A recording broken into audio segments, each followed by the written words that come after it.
Assalamualaikum warahmatullahi wabarakatuh. Selamat sore. Kita berjumpa lagi di podcast Media Suara Palu. Kemudian kita juga di podcast Palu. Hari ini kita live di akun Facebook. Dan tamu kita hari ini sebenarnya bukan tamu, kami yang bertandang ke sini. Ketua Bawaslu Sulteng.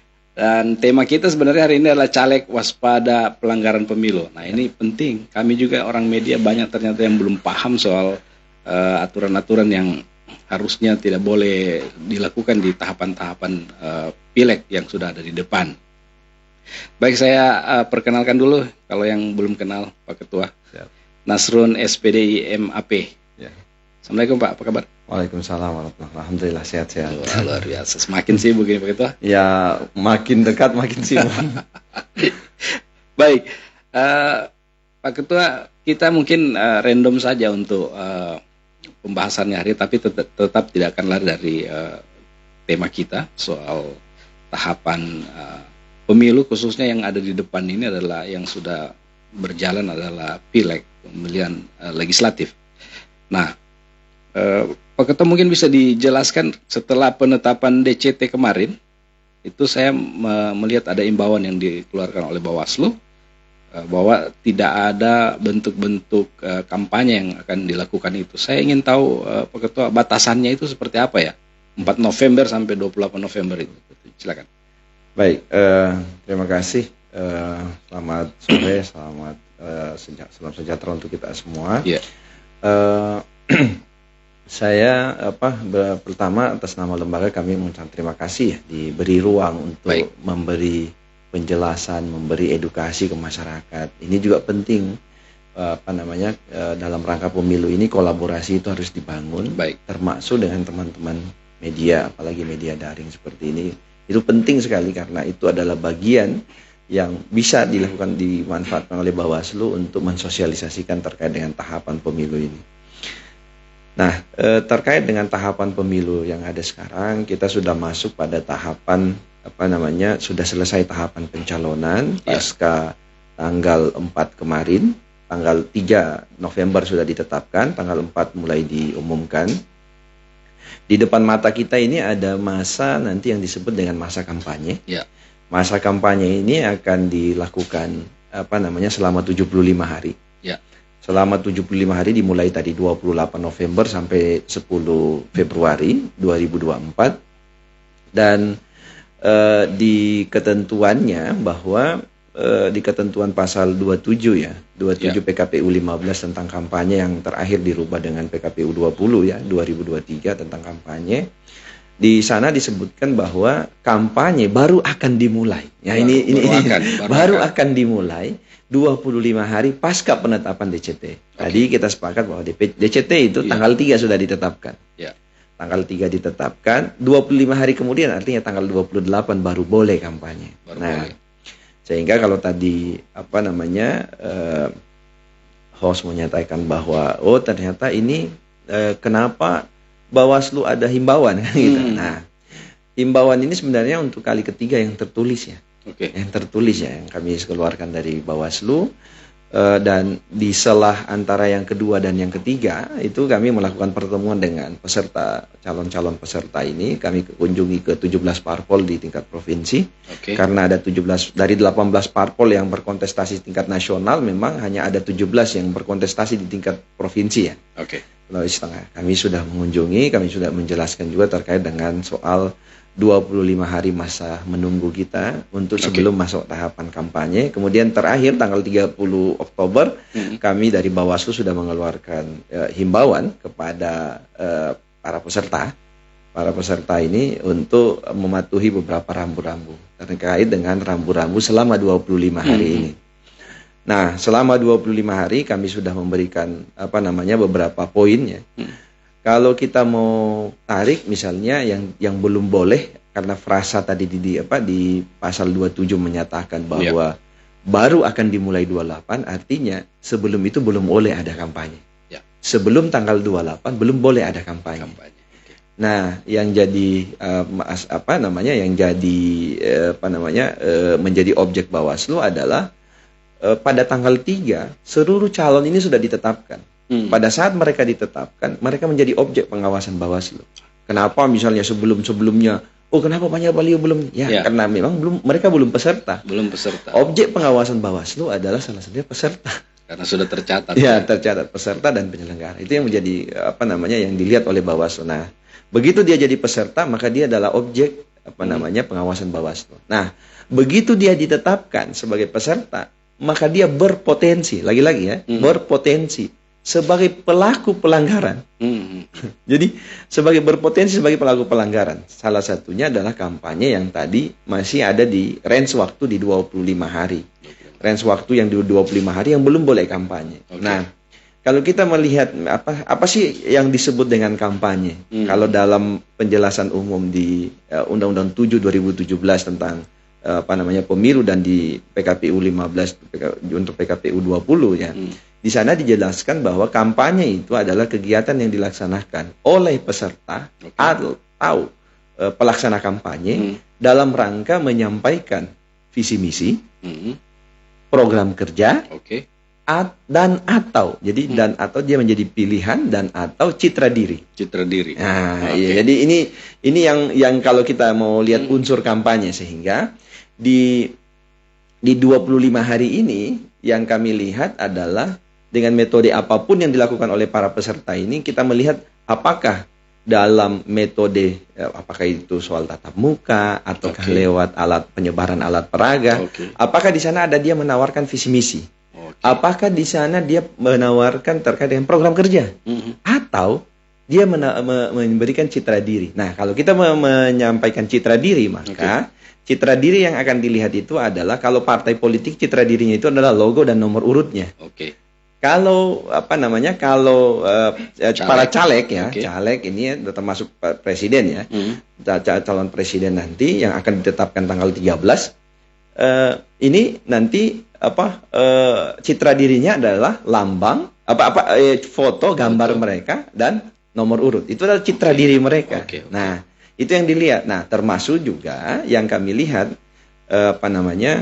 yang kami minta untuk ditertibkan baik secara mandiri maupun dengan koordinasi kami di jajaran Bawaslu Kabupaten Kota, itu soal ajakan. Nah, ajakannya ini dimaknai eksplisit maupun implisit, baik melalui kata-kata ataupun melalui simbol-simbol, misalnya paku mencoblos. Jadi itu juga bagian dari ajakan untuk tata cara bahwa ini mencoblos, kira-kira begitu ya. Jadi itu yang kita lihat bahwa itulah simbol ajakan. Nah, itu yang kita lihat. Jadi unsur kampanyenya dan unsur ajakannya. Itu yang kita lihat. Nah, sehingga di range waktu ini kami meminta di dalam himbauan Bawaslu, kami meminta peserta ayo turunkan secara inisiatif secara mandiri. Kenapa kami minta secara mandiri, dan memang kami agak lebih minta ke jajaran lebih persuasif. Kenapa? Karena kita tahu bahwa masa kampanyenya agak beda dengan masa kampanye di 2019. Masa kampanye di 2019 itu 6 bulan 20 hari. Sekitar 204 hari. Ini hanya 75 hari. Nah, belum lagi masa menunggu, masa antara penetapan DCT dengan kampanye. Kalau dulu 2019 itu 3 hari. Hanya 3 hari. Sekarang 25 hari. Nah, ini ya agak range waktu. Jadi, kami lebih meminta ke teman-teman, kenapa harus mandiri? Karena kita ini ingin mereka bisa memanfaatkan kembali nanti alat peraga yang mereka gunakan ini pada saat nanti kampanye. Tanggal 28. Jadi masa kampanye mereka memanfaatkan. Makanya saya minta ke teman-teman koordinasinya baik. Kalau ada misalnya ada alat peraga yang tersebar dan itu sudah mengandung unsur kampanye dan mengandung ajakan, mohon ditertibkan. Nah, memang akan ada teman-teman lihat, kok ini masih ada yang berdiri. Kalau cuma fotonya, Pak, kami tidak bisa tertibkan. Tanpa ada unsur-unsur ajakan. Unsur ajakan atau unsur kampanye tadi kan. Kalau kampanye, citra diri hari itu harus kumulatif dia. Harus ada nomor urut dan lambangnya misalnya. Nomor urut dan lambang atau untuk partai. Karena dia melanggar pasal 69 di PKPU 15 ya. Nah, atau bagi peserta lain itu adalah gambar dia dan nomor urutnya.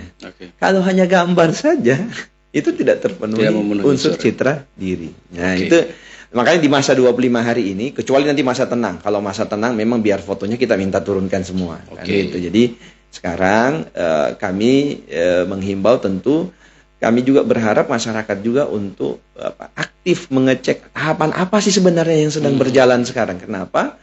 Masyarakat juga harus tahu agar begitu dapat informasi, misalnya masih banyak baliho yang berdiri. Bawaslu tidak bekerja. Ya, tapi memang itu derita pengawas.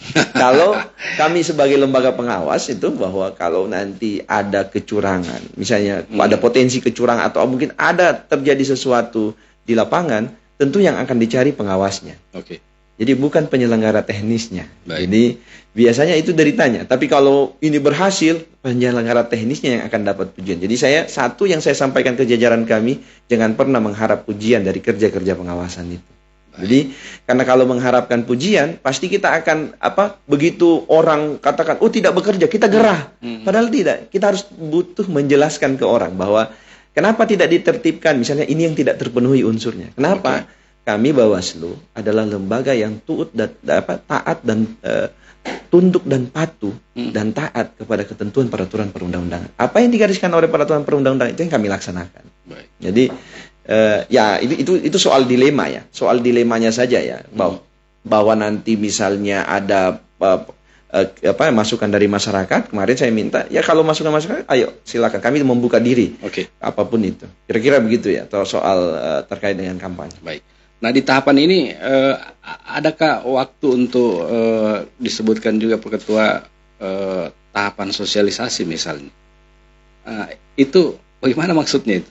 Nah, yang di tahapan ini kalau kita membaca pasal 79 ya, pasal 79 PKPU 15 yang ganti dengan PKPU 20 ya, karena PKPU 20 perubahan yang memasukkan putusan Mahkamah Konstitusi nomor 65 ya, terkait dengan kampanye di fasilitas pemerintah. Nah, di pasal 79 itu dijelaskan bahwa partai politik peserta pemilu itu dapat melaksanakan sosialisasi dan pendidikan politik di internal partai politik. Jadi sosialisasi di internal partai politik itu hanya ada dua, bisa dilaksanakan dengan dua metode ya. Satu, pemasangan bendera. Jadi satu, pemasangan bendera. Yang kedua, tatap muka. Nah, tatap muka ini bisa jadi mereka menganukan adalah karena dia internal, misalnya pertemuan para kader-kader partai, atau kemudian pertemuan dengan pembekalan saksi. Jadi intinya, pertemuan itu hanya boleh di internal, misalnya pertemuan di kantor ranting yang ada di desa, di kelurahan, silakan melakukan pertemuan, tapi sifatnya internal dan kemudian tidak ada penyebaran alat peraga. Ini yang kurang dipahami juga mungkin oleh beberapa peserta kita. Bahwa dipikirnya bahwa sosialisasi itu bisa ngumpul orang lain, padahal ini internal saja. Ini harus juga diberi pemahaman juga ini. Karena jangan salah. Ya, kita jangan sampai bilang bahwa kumpul kemudian dibagi baju kaos, nggak boleh. Nanti baru boleh itu pada tanggal 28 sampai 10 Februari. Nah, 28 November itu misalnya juga di ketentuan PKPU itu boleh memberikan misalnya baju, topi, jilbab. Tapi nilai konversi barangnya itu tidak boleh melebihi dari 100.000. Ada aturannya. Ya, tapi jangan sampai gula pasir. Gula pasir itu bukan bahan kampanye, itu bahan sembako namanya. Itu tidak boleh ya? Itu tidak boleh. Jadi jangan sampai gula pasir ditaruh stiker. Nah, itu bukan stikernya yang kampanyenya, kan begitu. Jadi gula pasir, minyak goreng, beras, itu namanya pemberian barang dan itu bisa dikualifikasi nanti sebagai bentuk money politik. Jadi hati-hati ya kalau nanti jangan dimaknai bahwa ini sebagai alat peraga yang ditempel. Iya, tidak. Jadi yang boleh itu alat peraga. Jadi dia berupa alat peraga. Alat peraga yang bisa dikonversi itu misalnya stiker, kalender, baju, topi, kan begitu. Yang jelas nilai konversi barangnya itu tidak boleh lebih dari 100.000. Gitu. Jadi ada yang bikin tas toh di dalamnya gula. Itu tidak boleh. Itu yang tidak boleh. Ada isinya tidak boleh. Tasnya mungkin boleh ya? Kalau tas hanya gambar, hanya goodie bag-nya ya boleh saja, karena itu nanti lihat nilai konversinya ya. Oke. Tidak boleh isi dalamnya diisi sembako. Tidak boleh. Itu yang tidak boleh. Jadi harus dimana bahwa pada saat masa kampanye, apalagi masa tenang dan masa pengut hitung, ini tidak boleh dilakukan lagi penyebaran sembako. Nah, kita lagi menunggu petunjuk teknis juga terkait dengan beberapa kalau dulu ya sudah ada petunjuk teknis yang yang disusun oleh KPU. Kita sedang menunggu apakah nanti cepat petunjuk teknis terkait dengan berapa nilai konversi bagi pengganti transport kalau kita mengumpulkan orang. Jadi Nah, kemudian berapa kalau dulu ada memang kemudian berapa nilai nilai konsumsi, misalnya makanan itu berapa. Misalnya 35.000, snacknya 15.000. Jadi begitu. Jadi ada batasan-batasannya. Jangan juga kasih snack yang kira-kira 100.000 satu orang, kan tidak mungkin. Jadi ini semua diatur ya, biar semua sesuai dengan ketentuan. Baik sekali Pak Ketua. Pak Ketua, ini kan tadi sudah dijelaskan. Kalau melanggar, ada pelanggaran itu tentu ada sanksi-sanksi yang akan nanti didapatkan oleh peserta ini, khususnya yang di depan ini adalah yang sudah mulai ini adalah tahapan pileg. Bisa mungkin disampaikan ke publik juga penonton kita, sanksinya itu apa kira-kira? Selain dengan PKPU ini juga saya dengar ada undang-undang pemilu itu. Ya, di Undang-Undang Pemilu di pasal 492 ya, di sana dijelaskan bahwa setiap orang dilarang melakukan kampanye di luar jadwal. Yang telah ditetapkan KPU. Nah, keterpenuhannya bahwa yang dilihat itu adalah sekarang sudah ada peserta, masa kampanye sudah ditentukan, kemudian nanti tempat-tempat nanti akan ditentukan oleh KPU kemudian berdasarkan surat keputusannya. Kita menunggu surat keputusan terkait dengan penetapan jadwal kampanye. Nah, terkait dengan di pasal 492 ya, 492 itu sudah dijelaskan bahwa kalau kampanye di luar jadwal maka ancaman pidananya itu 1 tahun. Ancaman pidananya pidana pemilu ya. Kalau nanti berdasarkan putusan pengadilan diputuskan isi A misalnya melanggar ketentuan terkait dengan kampanye di luar jadwal. Kalau itu maka secara otomatis nanti sanksi administrasinya juga mengikut. Apa sanksi administrasinya? Diskualifikasi. Wah, langsung dicoret. Ya, jadi kampanye di luar kampanye di luar jadwal itu juga ancamannya juga ngeri-ngeri sedap buat teman-teman. Selain pidana bisa dicoret. Ya, misalnya kalau dia kena pidana otomatis nanti administrasinya ngikut. Jadi melekat begitu ya. Melekat. Jadi kalau begitu pidananya misalnya terkait dengan politik uang atau bagi-bagi sembako tadi. Nah, harus dilihat itu. Nanti di masa kampanye, di masa setelah ditetapkan ini hati-hati membagi sembako. Kalau sudah ditetapkan, kalau tidak merugi ya, harus ikuti aturan ini. Ya, kira-kira begitu ya. Tapi memang ada beberapa kriterianya juga nanti kita pelajari kalau terkait dengan soal politik uang. Tapi yang jelas di 2019 ada beberapa calon ya, ada beberapa peserta yang didiskualifikasi hanya gara-gara kedapatan. Kemudian terbukti di pengadilan bahwa yang bersangkutan melakukan tindak pidana pemilu. Jadi kalau pidana pemilu itu selalu pintu masuknya tidak akan di aparat penegak hukum. Pintu masuknya ke Bawaslu dulu, baru nanti diolah oleh dapur Gakumdu namanya. Gakumdu. Nah, dari Gakumdu baru dibawa ke pengadilan. Nanti biasanya sekitar 50-an hari akan ada putusan. Jadi 7+7 kemudian nanti di Bawaslu, nanti di Gakumdu nanti akan ada prosesnya. Sekitar 50-an hari. Jadi ada beberapa yang didiskualifikasi hanya karena terbukti. Jadi memang tahapannya akan panjang sedikit ya.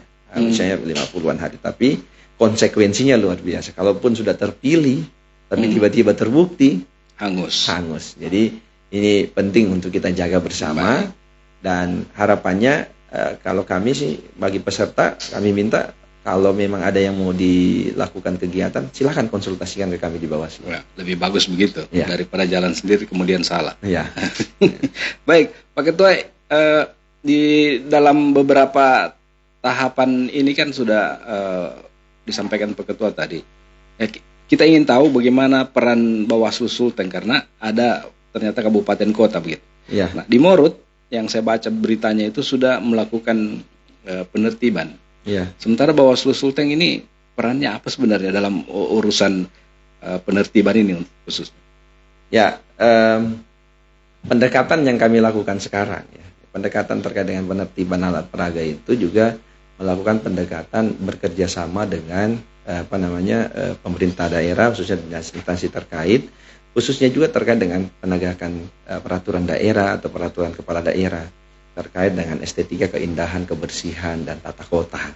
Jadi misalnya kalau itu berkenaan dengan di Perda ini tidak boleh dipasang-pasang di sini. Jadi itu dilakukan juga penertiban. Jadi bersama-sama dengan pemerintah daerah, misalnya ada di beberapa tempat karena ada lagi penilaian adipura, dibersihkan di beberapa RTH misalnya. Baik. Ruang terbuka hijau dibersihkan. Jadi ini juga kita berkoordinasi karena tapi lagi-lagi kita minta untuk alat peraganya ini dikembalikan kepada yang bersangkutan. Kalau memang masih bagus dikembalikan. Jadi itu pendekatan yang kita lakukan. Kenapa? Karena itu tadi ini ruang waktu. Kita juga apalagi kami menerima pesan dari Pak Presiden bahwa tidak boleh juga terlalu galak-galak misalnya bahwa membuat Bawaslu, jangan sampai Bawaslu itu menjadi badan pembuat was-was pemilu. Jadi kami harus memberi role-nya ke teman-teman. Kira-kira begitu. Jadi apapun itu kami berharap keterlibatan semua pihak dan masyarakat berpartisipasi itu adalah salah satunya memberi informasi ke kami Bawaslu. Wah, ada potensi pelanggaran di sana, silahkan sampaikan ke kami. Baik, Pak Ketua, kita di penghujung ini saya ingin di closing statement Pak Ketua di podcast kita hari ini bersama Media Suara Palu dan podcast Palu ini Palu, tahapan model kampanye ini karena ternyata kampanye itu kan sekarang tidak hanya dalam bentuk APK, sosialisasi, tapi ada juga di media sosial. Nah, tentu itu dan media mainstream atau media konvensional gitu ya. Bisa juga kita jelaskan di akhir podcast kita ini Pak Ketua, tahapan-tahapannya dan yang mana bisa dan yang mana tidak. Saya hampir lupa menjelaskan ini ke teman-teman media. Kemarin saya sudah menyampaikan di beberapa tempat untuk teman-teman media untuk sementara menahan diri untuk menerima iklan kampanye. Nah, di ketentuan pasal di pasal 26 kemudian di pasal 27 PKPU, di pasal 26 itu ada metode kampanye, di huruf G itu ada metode kampanye terkait dengan kampanye di media di media elektronik, media cetak dan media daring. Nah, di pasal 27-nya dijelaskan bahwa ketentuan itu kampanye di ketentuan huruf pasal 26 huruf G itu baru bisa dilaksanakan 21 hari selama 21 hari dan berakhir sebelum masa akhir kampanye. Jadi masa akhir kampanye itu ada di tanggal 10. Kalau kita tarik mundur tanggal 21, maka ada mulai tanggal 21 Januari baru boleh teman-teman media cetak, media elektronik dan media daring untuk menerima iklan kampanye. Selama itu belum boleh. Itu. Yang kedua, kalau di kampanye media sosial itu boleh. Jadi boleh, tapi nanti tanggal 28. Yang diawasi Bawaslu yang mana? Nah, ini yang jadi masalah. Bawaslu ini media sosial sudah. Yang diawasi oleh Bawaslu adalah media sosial, akun media sosial yang terdaftar di KPU. Resmi. Ya, yang resmi. Di ketentuan pasal 38 dijelaskan bahwa setiap peserta itu mendaftarkan akun media sosialnya paling lambat 3 hari menjelang masa kampanye. Sebelum, jadi mungkin tanggal 25 ya, 25 sebelum 25 November ya, itu masa akhir pendaftaran. Dan masing-masing peserta diberi ruang untuk mendaftarkan 20 akun. 20 akun media sosial dari semua platform ya? Dari semua platform. Jadi kami pun misalnya mengawasi juga media yang tidak terdaftar, tapi akan kami koordinasikan soal penindakannya. Dikoordinasikan dengan pihak-pihak lain. Baik. Nah, jadi kita bekerja sama. Itu sih memang kalau kita mau baca itu memang harus runut semuanya, biar kita sama-sama saling tahu, masyarakat juga tahu, jangan sampai sedikit. Tapi itu tadi ini soal derita menjadi pengawas, apapun itu pasti akan pengawas dicari, karena itu adalah tugas yang diamanahkan oleh negara bagi kami untuk menyelenggarakan pemilu ini. Oke Ketua, di mungkin ini yang paling terakhir. Ya. Tadi yang terakhir dan paling terakhir. Apa yang mau disampaikan Pak Ketua dengan